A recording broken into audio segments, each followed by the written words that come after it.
ఎంతమంది ఈరోజు ఆరాధనలో దేవుడు తాకాడు మిమ్మల్ని పరిశుద్ధాత్మ ద్వారా? ఆమేన్, హల్లెలూయా. స్వస్థపరిచాడు దేవుడు, హల్లెలూయా. కాలము చాలా సమీపంగా ఉంది. పైరు చాలా పండి ఉంది, పంట చేతికొచ్చింది. ఇక కన్నులెత్తి చూడండి అంటున్నాడు. ఎందుకు కన్నులెత్తి చూడాలి అన్నాడంటే శిష్యులతో, ఆ పంట గోధుమ రంగులో గోల్డ్ కలర్లో మెరుస్తూ ఉంది. అంటే దాని అర్థం ఏంటంటే కోసేటి సమయము దగ్గరకు వచ్చింది అని అర్థం. ఎంతమందికి దేవుడు త్వరగా రానయ్యి ఉన్నాడు అని ఎంతమందికి అనిపిస్తుంది? హల్లెలూయా. చాలా త్వరగా రానయ్యి ఉన్నాడు అనేటువంటి విషయము ప్రతి క్రైస్తవుడు ఎరిగి ఉన్నాడు. యసి నోవాహు కాలంలో ప్రళయం వస్తుంది, జల ప్రళయం వస్తుంది, వర్షం వస్తుంది, నింగి నుండి వర్షము, జలములు, ప్రళయ జలం వస్తుంది, ప్రళయం వస్తుంది, భూమి నుండి నీళ్లు, ప్రళయం వస్తుంది. ఎలా వస్తుందో నాకైతే తెలియదు, కానీ ప్రళయం అయితే వస్తుందని చెప్పాడు దేవుడు అని చెప్పి నోవాహు ఎంతగానో ప్రలాపించాడు, విజ్ఞాపన చేశాడు, గట్టిగా ప్రచారం చేశాడు, ప్రచురము చేశాడు.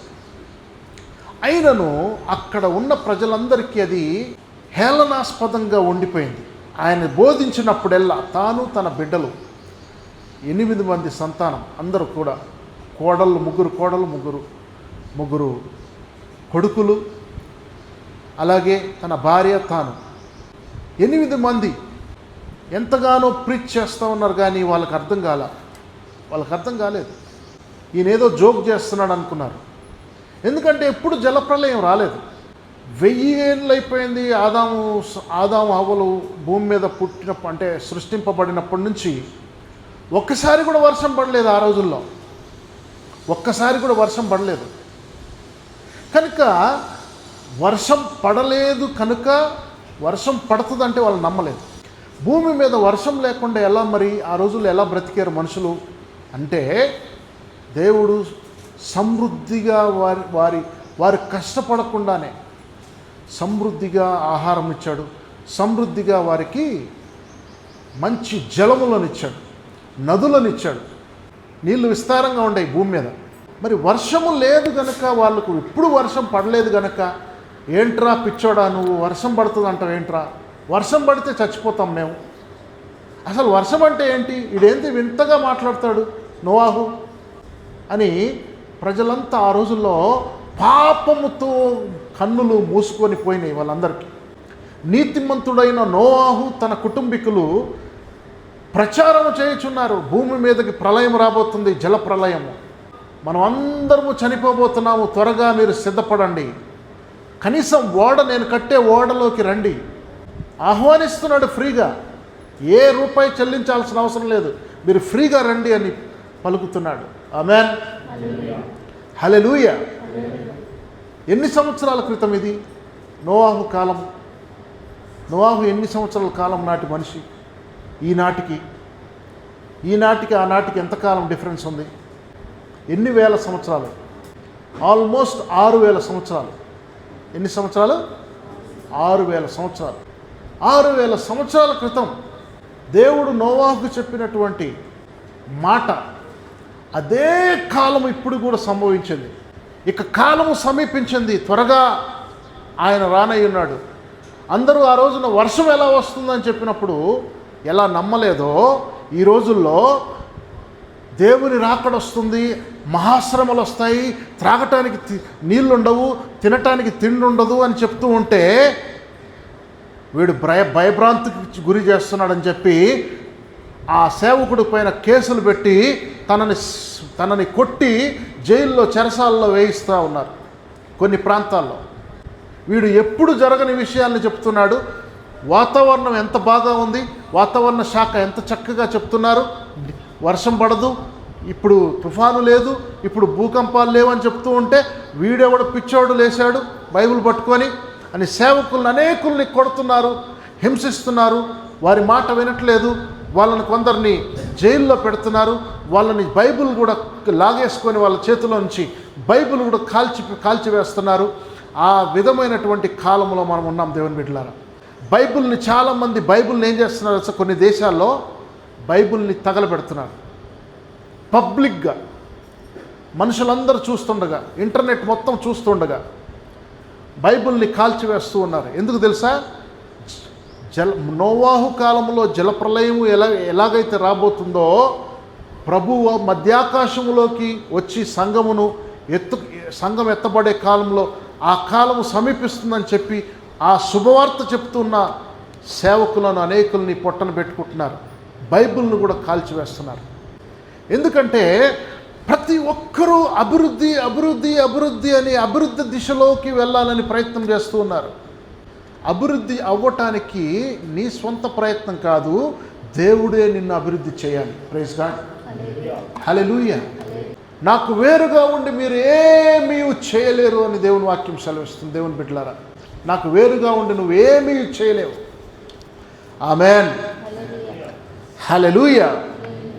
అభివృద్ధి చేస్తాము, డెవలప్ చేస్తాం, మీ ఏరియాని డెవలప్ చేస్తాం, మీ ఏరియాకి ఫండ్స్ ఇస్తాం, మీ ఏరియాలో రోడ్లు వేయిస్తామని రాజకీయ నాయకులు హామీలు చేస్తుంటే రాజకీయ నాయకులే దేవుళ్ళుగా మారిపోతున్నారు ఈ రోజున.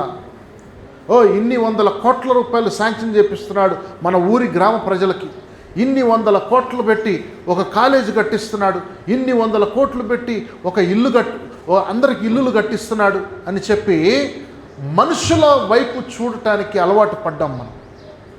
క్రైస్తవులుగా కూడా సిగ్గుపడవలసిన పరిస్థితి మనది. మనుషుల వైపు చూసి మనము మనుషులను ఆశ్రయిస్తూ ఉండటం నేర్చుకున్నాం. మత్తయి సువార్త 2వ అధ్యాయం 16 నుంచి 18 వచనాలు మనం చూసినట్లయితే, యూ కెన్ రీడ్ ఇట్. మత్తయి సువార్త 2వ అధ్యాయం 16 నుంచి 18 వచనాలు మనం చూద్దాం. ఆ జ్ఞానులు తన్ను అపహసించురని హేరోదు గ్రహించి బహు ఆగ్రహం తెచ్చుకొని తాను జ్ఞానుల వలన వివరముగా తెలుసుకొనిన కాలమును బట్టి బెత్లెహేములోని దాని సకల ప్రాంతములలోనూ 2 సంవత్సరములు మొదలుకొని తక్కువ వయసు గల మగపిల్లలనందరిని వధించెను. అందువలన రామాలో అంగలార్పు వినబడెను, ఏడ్పును మహారోదన ధ్వనియు కలిగెను. యూ షుడ్ అండర్స్టాండ్ దట్ ఒక 15 సంవత్సరాల క్రితం, ఒక 15 కాదు 20 సంవత్సరాలు అనుకుంటా, నాకు గుర్తుండి నా అంచనా ప్రకారం 20 సంవత్సరాల క్రితం ఒక సర్వే జరిగింది. అదేంటంటే, ఒక సంఘం ఉంటే ఒక చోట, అంటే ఇది పాశ్చాత్య దేశాల్లో ఎక్కువ జరిగింది. పాశ్చాత్య దేశాల్లో, ఆఫ్రికన్ కాంటినెంట్స్లో క్రైస్తవుల సంఖ్య విపరీతంగా పెరిగింది. అక్కడ లెక్కల ప్రకారం, ఒక సర్వే ప్రకారం, ఒక సంఘం ఒక చోటు ఉందంటే దాని చుట్టూ 10,000 మంది ఉంటే ఆ 10,000 మందిలో వారానికి 4 చనిపోతున్నారు. 10,000 మందిలో ఎంతమంది చనిపోతున్నారు సలీం? 4 చనిపోతున్నారు. ఈ రోజుల్లో మరణ సంఖ్య ఇంకా ఎక్కువగా నమోదవుతుంది.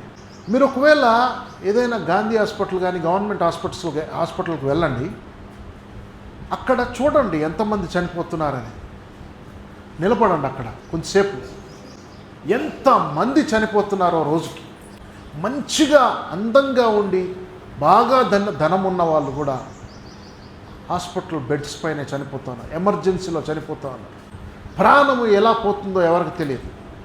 అందుకనే దేవుని బిడ్డలారా, ఏ టైంలో ఎప్పుడు ఎవరు వెళ్ళిపోతారో మనకు తెలియదు, ఎప్పుడు మరణిస్తారో తెలియదు. మరణాల సంఖ్య ఎక్కువగా ఉంది, మరి అంతకంటే ఎక్కువగా పుట్టుక సంఖ్య కూడా ఉంది. పుట్టిన వాళ్ళు త్వరగా చనిపోరు కదా, 100 ఏళ్ళు బ్రతకాలని ఆశపడతాం, అది తప్పు కాదు. కానీ పుట్టిన వాళ్ళు పుట్టినట్టుగా భూమి మీద బ్రతుకుతూ ఉన్నారు. అలాంటప్పుడు సంఖ్య, జనాభా ఎక్కువగా ఉంది. ఎక్కువగా ఉన్నప్పుడు ఈ భారతదేశంలో మరి రక్షణ లేకయే ఎంతమంది నశించిపోతున్నారు అనేటువంటి విషయాన్ని మనం జ్ఞాపకం చేసుకోవాలి. ఈ యొక్క లోకము ఎలాంటిదంటే, 2000 సంవత్సరాల క్రితము బహుభయంకరమైనటువంటి దుర్దినాలుగా ఉన్నట్లుగా బైబిల్ చెప్తుంది. 2000 సంవత్సరాల క్రితమే ఆ దినములు దుర్దినములు అని చెప్తుంది బైబిల్. మూర్ఖపు దినములలో వాళ్ళు ఉన్నారు. యెరూషలేములో యేసు ప్రభు కాలం నాటికి అక్కడ దేవాలయం ఉంది, ఎంతో ఘనంగా దేవాలయం కట్టబడింది. హేరోదు రాజు చేత ఆ దేవాలయం కట్టబడింది.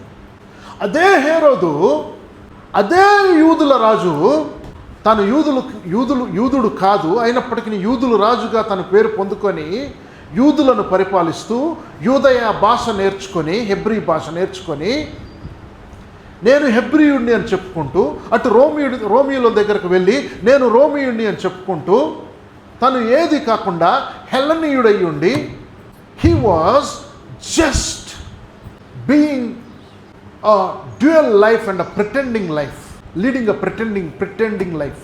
వేషధారిగా తను బ్రతుకుతూ సమయం వచ్చేవరకు యూదయలో ఉన్నటువంటి బెత్లెహేములో ఉన్నటువంటి 2 సంవత్సరాల లోపు పిల్లలు, ఇందాక పాప ఎంత చక్కగా ఆడుకుంటుంది, 1 year, సంవత్సరమే అంట ఆ పిల్లకి. ఇంకొక పాపకు 2.5 సంవత్సరాలు. ఎంత ముద్దుగున్నారు వాళ్ళు. మాటలు కూడా మాట్లాడతారు, పళ్ళు కూడా వస్తాయి 2 సంవత్సరాల పిల్లలంటే. 2 సంవత్సరాల లోపు పిల్లలందరినీ ఖడ్గము చేత సంహరింప ఆజ్ఞాపించాడు యూదయ రాజు. ఎవడవాడు? హేరోదు. అసలు చిన్నపిల్లల్ని చంపటానికి వాడికి మనసు ఎట్లా వచ్చింది? చిన్నపిల్లల్ని సంహరించుటకు ఆజ్ఞాపించిన అసలు ఎవరు ఎందుకు ఏం మాట్లాడలేకున్నారు? యేసు ప్రభు సమయానికి వచ్చేవారికి తన సొంత జనులే సిలువే అని మూర్ఖంగా కేకలు వేశారు కదా. అలాంటప్పుడు అదే మూర్ఖతతో 2 సంవత్సరాల పిల్లల్ని ఎందుకు సంహరించావని ఎవరు నోరు తెరిచి ఎందుకు అడగలేకపోయారు? ఎవరు ఎందుకు నినాదాలు చేయలేకపోయారు? కలిసికట్టుగా వచ్చి హేరోదు రాజుకి వ్యతిరేకంగా ఎవరు నోరెత్తలేదు, గొంతెత్తలేదు. అంటే తన సొంత జనులే అనగా దేవుని బిడ్డలు మూర్ఖులుగా, బుద్ధిహీనులుగా, అజ్ఞానముతో హేరోదు రాజు ఎంత మూర్ఖంగా ఉన్నాడో అదే మూర్ఖతలో ఇశ్రాయేలీలు ఆ రోజున దేవుని చేత ఎన్నుకోబడినటువంటి దేవుని బిడ్డలు. అందుకనే యేసు ప్రభు ఆ రోజున ఏం చేస్తున్నాడు తెలుసా? దేవాలయంలో వ్యాపారం చేస్తారా మీరు అని, నా తండ్రి గృహాన్ని పాడు చేస్తారా మీరు? దేవాలయంలో రూకలు మార్చుతారా మీరు? దేవాలయంలో ఇంతకి అంతకి అని చెప్పి ఒక గువ్వని ఇంత రేటుకి పెట్టి అమ్ముతారా? ఒక గొర్రెని ఇంత రేటుకని అమ్ముతారా?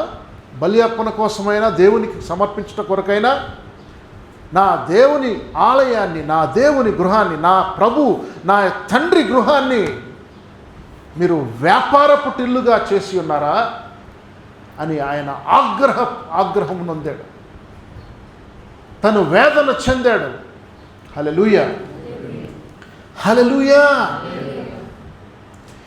దేవుని బిడ్డలారా, మనము చాలాసార్లు దేవుని గృహాన్ని వ్యాపారపు టిల్లుగా చేస్తూ ఉన్నాం. దేవుని గృహాన్ని అనగా దేవుని మందిరాన్ని అడ్వాంటేజ్గా తీసుకుంటూ ఉన్నాం, అలుసుగా తీసుకుంటున్నాం మనం దేవుని మందిరాన్ని. హల్లెలూయా. ఎంతమందికి అర్థమవుతుందని చెప్పే వాక్యం? హల్లెలూయా. సంఘములో మనుషులతో సహవాసం చేస్తూ ఒకరినొకడు చెరిపివేసుకునేటువంటి పరిస్థితిలోకి వెళ్ళిపోయారు ఈ రోజున. ఈ సంఘములో ఉన్నటువంటి దుస్థితి, ఈ సంఘం అంటే ఈ సంఘం అని కాదు నేను చెప్పేది, ఈ సంఘంలో కూడా ఉన్నారు అట్లాటోళ్ళు. వాళ్ళే స్నేహితులుగా ఉంటూ, వాళ్ళే బంధువులుగా ఉంటూ, వాళ్ళకి నచ్చిందే వాళ్ళు చేసుకుంటూ ఉంటారు. దేవుని సేవకుడిని పట్టించుకోరు. ఇక ఇతర మందిరంలోకి వచ్చే ఇతర సహోదరులను వీళ్ళు కూడా మన వాళ్ళే, వీళ్ళు కూడా క్రీస్తు రక్తం చేత కడగబడిన దేవుని బిడ్డలని చెప్పి పట్టించుకొని దుస్థితిలో ఈ రోజున సంఘాలన్నీ కూడా అలాగే పాడైపోతున్నాయి. ప్రేమ రహితమైనటువంటి కాలంలో మనం బ్రతుకుతున్నాం. నోవాహు కాలంలో బుద్ధిహీనుడా నోరు మూసుకో అని చెప్పి నోవాహుని గద్దిస్తున్న వాళ్ళు అనేకులు ఆ రోజున పాపులుగా, నీచులుగా, దౌర్భాగ్యులుగా దేవుని కృపను పొందుకోలేనటువంటి పరిస్థితిలో వారు నోవాహు చెప్పినటువంటి ఆ సువార్తకు వ్యతిరేకమైనటువంటి స్వభావాన్ని కలిగి ఉన్నారే తప్ప దేవునికి దగ్గరగా వద్దామే, మనము మారుదామే, మనం ఆయన చెప్పేటువంటి ఆయన 120 సంవత్సరాలు ఓడను కట్టాడే, తన వయసులో మన సగం వయసు కూడా లేదే, ఆయన మాటను మనం గ్రహిస్తామే అనేటువంటి పరిస్థితి అక్కడ లేదు. ఏ ఒక్కరు కూడా నోవాహు కట్టినటువంటి ఆ పెద్ద ఓడను, ఆ ఉన్నతమైన పెద్ద ఓడను ఎవ్వరూ ఆశ్రయించలేదు.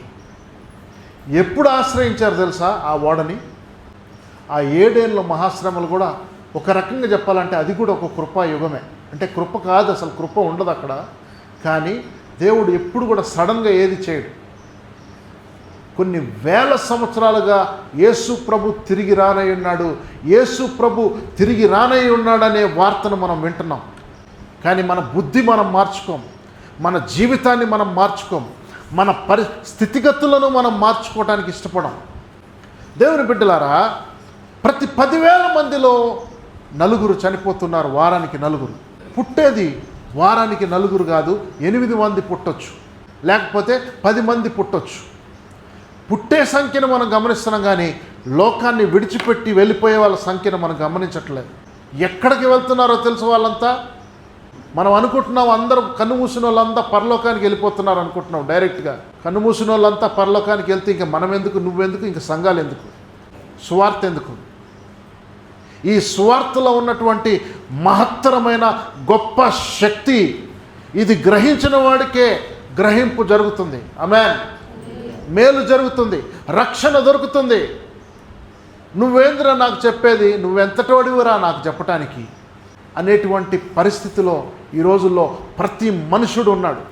నేను వెళ్ళి ఒకరి దగ్గరికి వెళ్ళి సువార్తను చెప్తే వింటాడని నేను రిక్వెస్టబుల్గా, అయ్యా బాబు యేసు ప్రభుని నమ్ముకో అయ్యా అని చెప్తూ ఉంటే, వీడు బుద్ధిహీనుడు, యేసు ప్రభు పిచ్చోడు అని ఒక పేరు పెట్టి నోవాహుకి ఎలాగైతే పిచ్చోడు అని పేరు పెట్టారో, బుద్ధిహీనుడు అని పేరు పెట్టారో, the same thing is happening today. అందరూ అభివృద్ధి అభివృద్ధి అభివృద్ధి అని చెప్పి అందరూ అభివృద్ధి వైపు వెళ్తుంటే, వీడు లోకం మునిగిపోతుందని చెప్తాడేంటి అని మనుషులు మనల్ని నిందించే కాలంలో మనం ఉన్నాం. ఇది అంత్య దినములని వారు గ్రహించట్లేదు. ఆకాశంలో మేడలు మిద్దెలు కట్టడానికి ప్రణాళికలు జరుగుతున్నాయి. మార్సులో చాలా చాలా కన్స్ట్రక్షన్స్, రోబోట్స్ని ఉపయోగించి మార్సులో కన్స్ట్రక్షన్స్. ఎక్కడంటే మార్సులో సల్ఫర్ వర్షం పడుతూ ఉంటుంది, తెలుసా మీకు? సల్ఫర్ కురుస్తుంది, వర్షము సల్ఫర్ కురుస్తుంది మార్స్లో, మార్స్ ప్లానెట్లో. మార్స్ని తెలుగులో ఏమంటారయ్యా? మార్స్ అంటే ఏంది? 4వ గ్రహం అది. మార్స్ గ్రహం అది 4వ గ్రహం, మనకి భూమి పక్కనే ఉంది అది. అక్కడ మేడలు మిద్దెలు కడితే సల్ఫర్ వర్షం పడుతుందని చెప్పి వాళ్ళు ఏం చేస్తున్నారు సార్? హైటెక్ జ్ఞానం ఉపయోగించి మార్స్ని తవ్వటం మొదలుపెట్టారు. తవ్వి అందులో లోపల అండర్ గ్రౌండ్లో ఇల్లులు కట్టడానికి ప్రయత్నం చేస్తున్నారు, అక్కడ నివాసం ఉండటానికి, లేదా అక్కడ ఏమైనా వస్తువులు దాచిపెట్టడానికి. అసలు ఏం మనస్తత్వం చూడండి ఎలా ఉందో. ఈ భూమి అంతా వదిలేసి ఇంకో గ్రహానికి వెళ్ళడానికి ప్రయత్నం చేస్తున్నారు మన మనుషులు. అదే జరిగింది. ఆకాశం అంతా ఎత్తైనటువంటి మేడలు మనము టవర్ని కట్టి ఇక్కడే మనం అందరం ఉందాం, ఎక్కడికి వెళ్ళొద్దు. దేవుడు ఏమన్నాడు? మీరు భూదిగంతములను స్వతంత్రించుకొని భూమిని నిండించుడే అని దేవుడు చెప్తే, మనం ఎక్కడికి వెళ్ళొద్దు, ఇక్కడే కడదాము, ఇక్కడే ఆకాశం అంత మేడను కడదామని చెప్పి ఒక పట్టణాన్ని కడుతూ ఉన్నారు. ఆకాశం అంత ఎత్తు పట్టణాన్ని. ఈ రోజుల్లో పట్టణం అంటే ఏంటి? ఇక్కడొక ఇల్లు, అక్కడొక ఇల్లు, అక్కడ పక్కన ఉంటాయి కదా పట్టణం అంటే. లేదంటే బిల్డింగ్స్ ఉంటాయి కదా. వాళ్ళు పట్టణం ఎలా కడుతున్నారు ఆ రోజుల్లో? ఒకే బిల్డింగ్ ఎత్తుగా కడుతున్నారన్నమాట, ఆకాశం అంత ఎత్తుగా. అక్కడే నివాసం ఉంటుంది, అదే బిల్డింగ్లో. దేవుడు ఏం చేశాడు తెలుసా? ఆ బబులోను కాదు, బాబేలు గోపురాన్ని పడద్రోశాడు. అక్కడి నుంచి వాళ్ళని చెల్లాచెదరు చేశాడు, చెదిరిపోయేలాగా చేశాడు. వాళ్ళ భాషలు తారుమారు చేశాడు. ఇక వీడికి పొత్తికి కుదరకూడదు. ఒకడు తమిళ్ మాట్లాడితే ఒకడు తెలుగు మాట్లాడుతున్నాడు. అరే ఇప్పుడు దాకా నువ్వు తెలుగే మాట్లాడేవు కదరా అంటే, వాడికి తెలుగు రావట్లేదు, వాడికి తమిళే వచ్చు, వీడికి తమిళ్ రాదు. ఒకడు తమిళ్ మాట్లాడు, ఒకడు ఉర్దూ మాట్లాడుతూ, ఒకడు హిందీ మాట్లాడుతున్నాడు, ఒకడు మరాఠీ మాట్లాడు, కూడా అన్ని రకాల భాషలు మాట్లాడుతాడు. ఏ భాషకు మాట్లాడేవాడు ఆ ప్రాంతానికి వెళ్ళిపోయాడు. అవి దేశాలుగా మారిపోయాయి. ప్రైజ్ గాడ్, హల్లెలూయా. ఈ మూర్ఖపు జనములు 2 సంవత్సరాల పిల్లల్ని చంపటానికి ఏ రాజైనా ఆజ్ఞాపించాడా ఇంతవరకు మీకు తెలిసిన చరిత్రలో? ఆ రోజుల్లో అంత మూర్ఖత, అక్కడ మూర్ఖులుగా ప్రవర్తించే జీవించే కాలంలో, ఆ కాలంలో మనుషుల్ని చూస్తున్నాం. హల్లెలూయా. కాలము సమీపించి ఉన్నది, అందుకనే దేవుడు తన ప్రియ కుమారుని లోకములోకి పంపించి ఉన్నాడు. ఆమేన్. అభివృద్ధి చెందొద్దని కాదు, అభివృద్ధి చెందాలి. కానీ దేవుడు దీవిస్తే అభివృద్ధి చెందు. దేవుడు దీవిస్తాడు, కంపల్సరీ దీవెన మన సొంతమై ఉన్నది.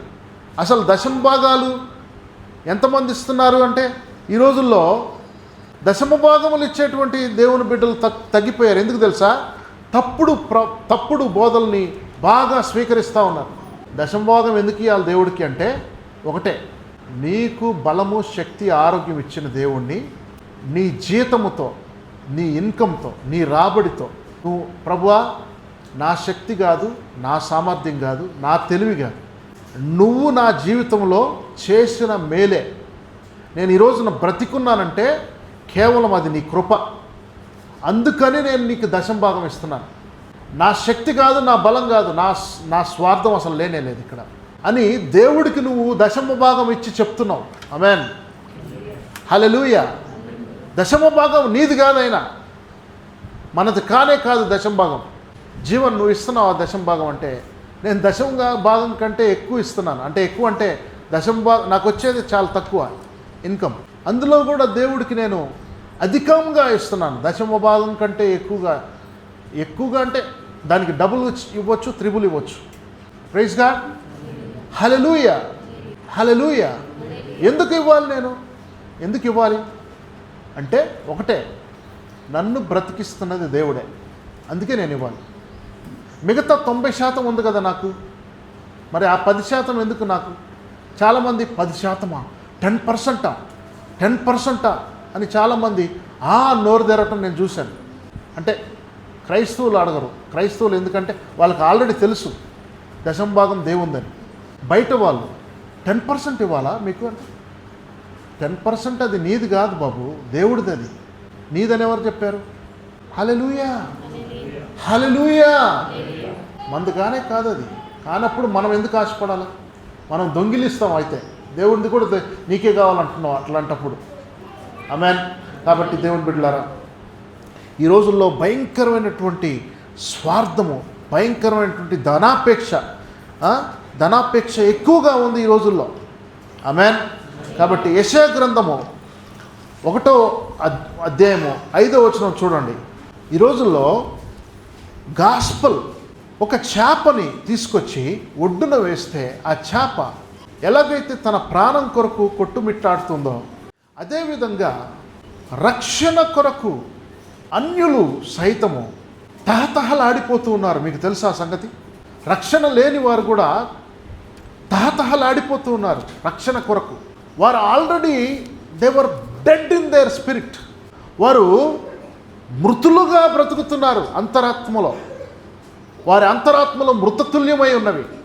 వారు చచ్చిపోయిన శవాలుగా పడుకోలేదు, కానీ తిరుగుతున్న శవాలుగా తిరుగుతున్నారు, లోకంలో సంచరిస్తూ ఉన్నారు. అటువంటి పరిస్థితిలో కొట్టుమిట్టాడుతున్నటువంటి, ప్రాణము కొరకు కొట్టుమిట్టాడుతున్నటువంటి, దాహముతో కొట్టుమిట్టాడుతున్నటువంటి ఆ ప్రజలకు సువార్తను అందించే కార్యక్రమంలో, సువార్తను పంచే విషయంలో, సువార్తను ప్రచురించే విషయంలో నీవు నేను ఎంత గొప్ప పాత్రను పోషిస్తున్నాం. ఈ రోజున ఎంతటి పాత్రని పోషిస్తున్నాం. లోకము తహతహలాడిపోతూ ఉంది. రక్షణ కొరకు దాహం కలిగి లోకములో దాహం కలిగి ఉంటున్నారు దేవుని బిడ్డలారా. రక్షణ కోసము ఒక చేప ఎలాగైతే కొట్టుమిట్టాడుతుందో ఆ విధంగా రక్షణ కోసం దాహం కలిగి ఉంటున్నారు, కొట్టుమిట్టాడుతున్నారు జనాలు. మీకు తెలియదు, చాలామంది యేసు ప్రభు పేరు చెప్తే చాలామందికి అభిమానమే. ఏ ఒక్కరు కూడా యేసు ప్రభువుని ధిక్కరించలేరు వాస్తవంగా చూస్తే. ఎందుకంటే ఆయనలో ఏ తప్పు దొరకలేదు వాళ్ళకి. ప్రైజ్ గాడ్, హల్లెలూయా. ఆయన అజ్ఞాన బ్రహ్మచారిగా, ఏ పాపము తెలియని వాడిగా, పరిశుద్ధునిగా ఈ లోకంలో జీవించి ఉన్నాడు. ఎందరూ వచ్చారు ఆయన దగ్గరికి, అంతమందిని ఆయన స్వస్థపరిచాడు. ఆమేన్. ఎంతమంది వస్తే అంతమందిని స్వస్థపరిచాడు. 1000 మంది వస్తే 1000 మందిని స్వస్థపరిచాడు. 100 మంది వస్తే 100 మందిని స్వస్థపరిచాడు. ఆమేన్, హల్లెలూయా. నీ శిష్యులను మౌనంగా ఉండమని చెప్పు అని బ్రతిమలాడుకున్నారు. అసలు ఆయన శిష్యులు ఎవరో ఆయనకే తెలియదు.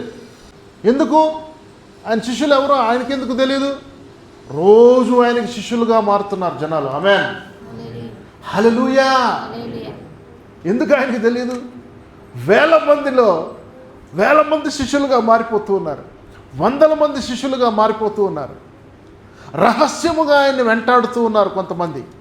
మీరు కావాలంటే కొన్ని రెఫరెన్సెస్లో మీరు చూడవచ్చు. ఆ మగ్దలేనే మరియా అలాగే రక్షించబడింది. అలాగే ఒక ఆమె రక్తస్రావపు స్త్రీ ఆయన్ని రహస్యంగా తన వస్త్రపు చెంగును ముట్టింది. అలా రకరకాలుగా కొంతమంది దేవుని ఆయన రక్షణను చూడటానికి, ఆయన్ని చూడటానికి, ఆయన సువార్తను వింటూ ఉన్నారు, రక్షణ పొందుతూ ఉన్నారు. ఆమెన్. జక్కయ్య లాంటి వాళ్ళు దూరంగా ఉండి ఆయన చూస్తూ ఉన్నారు. ఆమెన్. జక్కయ్య ఎవరు? ఒక గవర్నమెంట్ ఎంప్లాయీ, ట్యాక్స్ కలెక్టర్, రోమియుల కింద పనిచేసే వ్యక్తి. హల్లెలూయా. అటువంటి పరిస్థితి, అటువంటి వారు కూడా దేవుని ఆయన వెంబడించారు. అరిమతయ, యోసేపు, నికోదేము, ఇటువంటి గొప్ప గొప్పవారు. నికోదేము యూదుడు కాదు. హల్లెలూయా, హల్లెలూయా. యసి పిలాతు కూడా రక్షించబడ్డాడు. ఆఖరికి పిలాతు భార్య మొదట రక్షించబడింది. ఆయన విషయంలో నా చేతికి ఎటువంటి పాపము రక్తము నేను అంటనివ్వను అని చెప్పి అందరి ముందు ఆయన చేతులు కడుక్కున్నాడు. ఆయనలో ఏ దోషము లేదు అని తీర్పు తీర్చాడు. Praise God. హల్లెలూయా. కావాలంటే మీ వాడే కాబట్టి, మీకు రక్తదాహం ఉంది కాబట్టి మీరు కోరుకున్నట్లుగా నేను చేయగలుగుతానే తప్ప ఆయనలో ఎటువంటి దోషము నేను చూడలేదు. ఆయన గొర్రె పిల్లవలే మౌనంగా ఉన్నాడు, తను తాను డిఫెండ్ కూడా చేసుకోవట్లేదు. తను అనర్గళంగా మాట్లాడగలడు కానీ మాట్లాడట్లేదు. నేను ఈ విషయంలో ఆయనకి నేనేం సహాయం చేయలేకపోతున్నాను అని పేతురు బహిరంగంగా చెప్పి ఉన్నాడు. Praise God. సారీ, పిలాతు. హల్లెలూయా. ఇది యెషయా 1:5. The whole head is sick and the whole heart faints. నిత్యము తిరుగుబాటు చేయుచు మీరేలా ఇంకనూ కొట్టబడుదురు. ప్రతివాడు నడినెత్తిని వ్యాధి కలిగి ఉన్నాడు, ప్రతివాని గుండె బలహీనమయ్యను. ఎక్కడ వ్యాధి కలిగి ఉన్నారంట వాళ్ళు? మళ్ళీ చెప్పండి, అందరు చెప్పండి. వ్యాధి ఎక్కడ కలిగి ఉన్నారు వాళ్ళు? నడినెత్తి మీద వ్యాధి కలిగి ఉన్నారు. అప్పుడు ఆ వ్యాధి ఎక్కడ వరకు పాకుతుందంట? చదవండి. ప్రతివాని గుండె బలహీనమయ్యను. గుండె బలహీనమైపోతుంది. తలలో దెబ్బ తగిలితే గుండెలో బలహీనత ఏర్పడుతుంది. ఈ తలకి గుండెకి కనెక్షన్ ఏర్పడింది. అంటే సేవకుడు గనక దెబ్బతింటే మనస్సునందు, ఇదేంటి? మనస్సు. సేవకుడు ఎవరు? తల. ఈ సంఘం ఏంటి? సంఘం ఏంటి? హృదయం. హల్లెలూయా, హల్లెలూయా. సేవకుడు గనక దెబ్బతింటే, రోగము పాలైతే, సేవకుడు గనక ఇబ్బంది పడితే, కష్టములో ఉంటే హృదయము కూడా బలహీనమైపోతుంది. సేవకుడు గుండె ఏంటి తెలుసా? సంఘమే. హల్లెలూయా, హల్లెలూయా. ఏ నాడు లేదు సేవకుడు సంఘం కొరకు ప్రార్థించని రోజు లేదు. ఆమేన్, హల్లెలూయా. చాలామంది ఒక ప్రశ్న అడుగుతూ ఉంటారు. ఎక్కువగా నేను ఈ ప్రశ్నను వింటూ ఉన్నాను. Why do people struggle or suffer? Why do someone suffer? లేకపోతే ఎందుకు మంచోళ్ళకి శ్రమలు?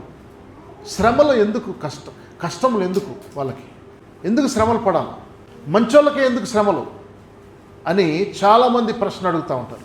ఈ ప్రశ్న ఎక్కువగా సేవకులను అడుగుతూ ఉంటారు, అనగా దైవ సేవకులను అడుగుతూ ఉంటారు. దైవ సేవకులు చెప్పేటువంటి ఒక దైవ సేవకుడు ఉన్నాడు. ఆ సేవకుడు చెప్పేటువంటి సమాధానం ఏంటి తెలుసా? మీ ఇంట్లో కొత్త టీవీ కొన్నారనుకోండి, స్మార్ట్ టీవీ. ఏం చేస్తారు దాన్ని? ఎలా కాపాడుకుంటారు దాన్ని? ఎంతమంది ఇళ్లలో స్మార్ట్ టీవీలు ఉన్నాయి? చేతులు ఎత్తండి. ఇదివరకు సీడీ ప్లేయర్లు ఉండేవి కదా, DVD ప్లేయర్లు. ఎంతమందికి ఉండేవి? చేతులు చూపించండి. ఇప్పుడు వేస్తారు చాలామంది. క్యాసెట్ ప్లేయర్లు ఎంతమంది ఇళ్లలో ఉండేవి? క్యాసెట్ ప్లేయర్లు, క్యాసెట్ బట్టి. అంటే దాని అర్థం ఏంటంటే ఎంతమంది కంప్యూటర్స్ ఉన్నాయి ఇప్పుడు ఇంట్లో? ల్యాప్టాప్స్ కానీ కంప్యూటర్స్ కానీ. Okay, very good. వాటిని ఏం చేస్తారు మీరు? ఎలా కాపాడుకుంటారు? పరాయి వాళ్ళకి ఇస్తారా? బయట వాళ్ళకి ఇస్తారా? అవకాశం మీరు వాడుకోండి కాసేపు అని ఇస్తారా? రానిస్తారా మీ ఇళ్ళల్లోకి? మీ ఇళ్ళల్లో కంప్యూటర్ ఉందని నాకే తెలియదు, స్మార్ట్ టీవీ ఉందని నాకే తెలియదు. అలాంటప్పుడు దాన్ని ఎంత కాపాడుకుంటున్నారో అనేది నాకు తెలుసు. ఇప్పుడు అర్థమవుతుంది. అంటే దాన్ని ఎంత కాపాడుకుంటున్నారో అనేది నాకు తెలుస్తుంది. అలాంటిది మీకు ఇవ్వబడినటువంటి ప్రశస్తమైన, అది ఎంత మహా అంటే 10,000, 20,000, 30,000 ఉంటుంది, అంతకంటే ఎక్కువ ఉండవు. 50,000 వేసుకోండి ఒక స్మార్ట్ టీవీ, లేకపోతే 1,00,000 రూపాయలు వేసుకోండి ఒక స్మార్ట్ టీవీ. ఈ రోజుల్లో బండ్లే ఒక 2 వీలర్ కొనాలంటేనే 1,20,000, 1,50,000 పోతుంది ప్రైజ్ కదా. ఒక స్మార్ట్ టీవీ 1,00,000 రూపాయలు వేసుకోండి. 1,00,000 రూపాయలు దానికే ఒక విలువ మీరు అంత విలువ ఇస్తున్నారు ఒక స్మార్ట్ టీవీకి. దాన్ని ఎవ్వడు తాకకుండా, పిల్లలు ఫుట్బాల్ గేమ్ ఇంట్లో ఆడకుండా, వాలీబాల్ ఇంట్లో ఆడకుండా, క్రికెట్ ఇంట్లో ఆడకుండా, టీవీ పగులుతుంది అని ఎంతగా కాపాడుకుంటున్నారో, మరి మీకు ఇవ్వబడినటువంటి రక్షణ అది ఎంత విలువైందో తెలుసా మీకు? దాన్ని ఎలా కాపాడుకోవాలో తెలుసా మీకు? ఏం చేయాలో తెలుసా మీకు దాన్ని కాపాడుకోవాలంటే? ఆమేన్, హల్లెలూయా. రక్షణ ఎంతమంది కాపాడుకోవాలని తెలుసు? రక్షణ దేవుడు ఇచ్చాడు, ఆ రక్షణను కూడా కాపాడుకోకపోతే అది పోతుందని ఎంతమందికి తెలుసు? ఆమేన్, హల్లెలూయా. రక్షణ నువ్వు కాపాడుకోవటం కాదు, రక్షణలో ఎదగాలని నువ్వు నీ దేవుని చిత్తమై ఉన్నది. ఆమేన్. రక్షణ కాపాడుకునేంతవరకే కాదు, రక్షణలో నువ్వు ఎదగాలి అని దేవుడు కోరుకుంటున్నాడు. ఆమేన్, హల్లెలూయా. నీతిమంతుడు అంతకంతకు వర్ధిల్లాలి, పరిశుద్ధత వెంబడి పరిశుద్ధతలోనికి అభివృద్ధి చెందాలి, విశ్వాసము నుండి అధిక విశ్వాసంలోనికి నువ్వు ఎక్కాలి, ఎదగాలి. ఆమేన్. నీ విశ్వాసాన్ని పరీక్షించబడుతుంది. నువ్వు రక్షించబడ్డానంటే, రక్షించబడినప్పుడు నీకు ఆవగింజంత విశ్వాసం కాదు, అంతకంటే తక్కువ విశ్వాసాన్ని ఏమంటారంటే ఇంగ్లీష్లో రక్షణ కొరకైన విశ్వాసం అంటారు, తెలుగులో ఇంగ్లీష్లో వచ్చేసి సేవింగ్ గ్రేస్, సేవింగ్ ఫెయిత్. కృప, రక్షణ కొరకైన కృపను దేవుడు నీకు ఇచ్చాడు కాబట్టి నువ్వు రక్షించబడ్డావు. ఆమేన్, హల్లెలూయా. రక్షణ కొరకైనటువంటి విశ్వాసము దేవుడు నీకు ఇచ్చాడు కాబట్టి నువ్వు రక్షించబడ్డావు. అసలు రక్షణ కొరకైన విశ్వాసము నీకు అంత అవసరం లేదు చెప్పాలంటే. నీకు ఒక విల్లింగ్ హార్ట్ ఉంటే చాలు, రక్షించబడిపోతావు నువ్వు. కానీ రక్షించబడిన తర్వాత నీకు ఇంకా ఎక్కువ విశ్వాసం కావాలా, ఆ రక్షణను కాపాడుకొనుటకు. ఆమేన్, హల్లెలూయా. ఎంతకాలం ఆవగింజంత విశ్వాసమే ఉంటుంది? ఆవగింజంత విశ్వాసం ఉంటే సముద్రంలో పడమంటే ఆజ్ఞాపిస్తే ఈ కొండ పోయి సముద్రంలో పడుతుంది అని చెప్పి దేవుని వాక్యం సెలవుస్తుంది, యేసు ప్రభు పలికాడు. అలాంటిది నీ దగ్గర ఎంత విశ్వాసం ఉంటే నువ్వు రోజు రోజుకి అభివృద్ధి చెందుతావు. విశ్వాసము పరిమాణము, విశ్వాసాన్ని కూడా మెజర్ చేయొచ్చు. ఆమేన్. విశ్వాస పరిమాణం, కొలత బద్ద, లేకపోతే వెయింగ్ మెషిన్, మెజర్మెంట్స్. విశ్వాసము కొలత కూడా ఉంటుంది. విశ్వాసం అంతకంతకు అభివృద్ధి చెందాలి. నువ్వు విశ్వాసంలో నీ విశ్వాసం బలపరచబడాలి. ఆమేన్, హల్లెలూయా. ఎంతకాలం అక్కడే ఉంటావు, ఎక్కడేసిన గొంగడు అక్కడే అన్నట్టుగా. ఎప్పుడైతే రక్షించబడ్డావో అక్కడే, ఆ రక్షించబడిన రోజు ఎంత విశ్వాసం ఉందో ఈనాటికి 10 సంవత్సరాలు అయిపోయినా 20 సంవత్సరాలు అయిపోయినా అదే విశ్వాసాన్ని నువ్వు ఆపరేట్ చేస్తే లాభం లేదు. నీ విశ్వాసము అంతకంతకు అభివృద్ధి చెందినప్పుడు దేవుడు నీకు విశ్వాసం అనేటువంటి విశ్వాసత ఫలం ఇస్తాడు, విశ్వాసం అనే వరాన్ని కూడా దేవుడు ఇస్తాడు. ఆమేన్, హల్లెలూయా. ఎవరికైనా ప్రమోషన్స్ ఉంటాయి, ఎవరినైనా దేవుడు అంతకంతకు అభివృద్ధి చేయాలని ఆశపడుతూ ఉంటాడు. అంతెందుకు, నువ్వు ఒక కార్పొరేట్ కంపెనీలో 2 సంవత్సరాలు పనిచేస్తే నిన్ను తీసేయాలన్నా తీసేస్తారు, లేకపోతే నీకు ప్రమోట్ అన్నా చేస్తారు నిన్ను, నీ స్కిల్స్ను చూసి. ఆమేన్, అవునా కాదా? 2 సంవత్సరాలు పనిచేశాడు రా వీడు మన దగ్గర, వీడు ఏమీ ఆశించకుండానే ఉంటాడా ఇక్కడ, వాడు ఎప్పుడు జంప్ అయిపోతాడో తెలియదని చెప్పి ఆ ఓనరే, ఆ కంపెనీ, ఆ మేనేజరే, లేకపోతే ఆ హెచ్ఆర్ఏ నీకు ఇంక్రిమెంట్స్ ఇస్తారు, లేదంటే నీకు బోనస్ ఇస్తారు, నీకు ఇంకా ఏదైనా మెడలో దండేస్తారు. Praise God. అంతేగాని ఎంతకాలమైన అక్కడే మరుగుజ్జులాగానే నేను ఇక్కడే పడి ఉంటాను, నేను ఇక్కడే ఉంటాను, నాకు అదే జీతం ఇవ్వండి అని నువ్వు కోరుకోవు, నీ కంపెనీ యజమానులు కోరుకోరు. అదేవిధంగా నువ్వు అక్కడే ఉంటానని కోరుకుంటే నువ్వు అక్కడే మరుగుజ్జై పడిపోతావు విశ్వాసంలో. ఆమేన్, హల్లెలూయా. నీ విశ్వాసంలో నువ్వు ఎదగాలి. దేవుడు నీకు వరముగా ఇస్తాడు విశ్వాసాన్ని.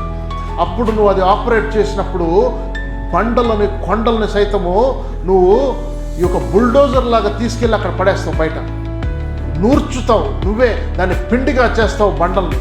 ఆమేన్. బండల్ లాంటి సమస్యలు, కొండల లాంటి సమస్యలను నువ్వు పగలగొట్టి ముక్కలుగా చేయగలుగుతావు. Praise God. హల్లెలూయా. విశ్వాసం అనే పరిమాణాన్ని పెంచుకోండి. ఆమేన్. యోహాను సువార్త 11వ అధ్యాయము 25 నుంచి 26 వచనాలు మనం చూద్దాం. 25-26 యోహాను సువార్త. అందుకు యేసు ప్రభు ఏమంటున్నాడు? పునరుద్ధానమును జీవమును జీవము నేనే. నా యందు విశ్వాసం ఉంచువాడు చచ్చిపోయినను బ్రతుకుతాడు. బ్రతికి నా యందు విశ్వాసం ఇస్తాడు.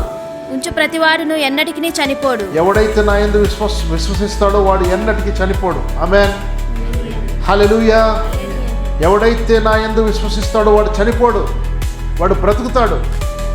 ఎవడైతే నా యందు విశ్వసిస్తాడో వాడు బ్రతుకుతాడు, వాడు రక్షించబడతాడు. ఆమేన్. He will live for ever. తాను ఎన్నటెన్నటికి బ్రతికే ఉంటాడు. ఆమేన్. హల్లెలూయా.